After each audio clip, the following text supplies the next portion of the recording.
زینب بہت اداس ہو گئی تھی۔ ابھی زینب کی شادی کو 1.5 ماہ ہی ہوا تھا۔ اگلے دن صابر نے زینب کو فون کیا تو زینب بہت خوش ہوئی اور خوشی سے وہ رونے لگی تھی۔ تو صابر بولا، زینب اب بس بھی کرو ورنہ میں واپس آ جاؤں گا۔ تقریباً 1 ماہ تک صابر اور زینب کی بات ہوتی رہی، لیکن 1 ماہ گزرنے کے بعد زینب کا صابر سے کوئی رابطہ نہ ہوا تھا۔ زینب اب پریشان رہنے لگی تھی اور رمضان سے اپنی بیٹی کی حالت دیکھی نہیں جا رہی تھی۔ رمضان نے بھی لندن جہاں صابر کام کرتا تھا وہاں رابطہ کیا، پر صابر کا کچھ پتہ نہ چلا۔ صابر کو لندن گئے ہوئے 1 سال ہو گیا تھا، لیکن صابر سے کوئی رابطہ ہو ہی نہیں رہا تھا۔ پھر 6 ماہ اور گزر گئے تھے، لیکن صابر کا کچھ پتہ نہ چل سکا تھا۔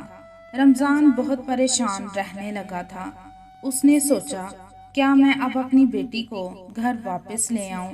پھر اس نے سوچا، گھر لا کر بھی تو زینب کی شادی کہیں اور کروں گا، تو اس سے بہتر ہے کہ میں زینب کی شادی صابر کے چھوٹے بھائی عمر سے کر دیتا ہوں۔ رمضان نے جب عمر سے زینب کی شادی کی بات کی تو عمر نہ مانا، لیکن عمر کے چھوٹے بھائی اصغر نے اسے زینب سے شادی کے لیے منا لیا تھا۔ پھر زینب کا نکاح عمر سے ہو گیا تھا۔ عمر زینب سے بڑا ہونے کے باوجود بھی اسے کٹا کٹا سا رہتا تھا۔ وہ زینب جہاں بیٹھتی تھی اس کے پاس بیٹھنے کی بجائے اس سے دور دور ہی رہتا تھا۔ جب زینب اور عمر کی شادی کو 2 ہفتے ہو گئے تو پھر زینب نے عمر سے پوچھا، عمر کیا تم مجھ سے ناراض ہو؟ کیا یہ شادی تم نے مجھ سے میرے بابا کے دباؤ میں آ کر تو نہیں کی؟ تو عمر بولا، بھابھی اگر اب آپ پوچھ ہی رہی ہیں تو میں آپ کو بتا دیتا ہوں، دراصل میں کسی اور لڑکی سے پیار کرتا تھا اور اس سے ہی شادی کرنا چاہتا تھا۔ میں نے یہ بات اصغر کو بھی بتائی تھی، لیکن پھر بھی اس نے میرا نکاح آپ سے کروا دیا ہے۔